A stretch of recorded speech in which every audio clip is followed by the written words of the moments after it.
Okay, now we see potentially a prototype of potentially always running Raspberry Pi, which is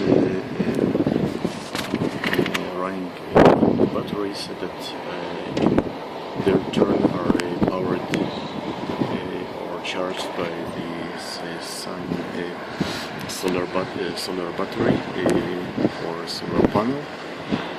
And so let's see how long it will keep alive. And right now I just put it inside the window and it's still be working and reporting its IP address.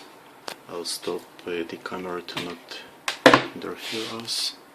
The camera that also was alive, so you'll see only one Raspberry Pi alive, reporting only one. Okay, it was two, now it's only one, and this is that over the window. It's alive. It's alive. I'm connected to it and it's alive.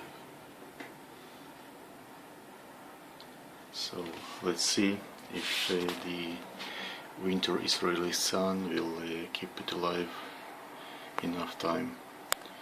I need it running for several months. Okay, let's see. I'll report later.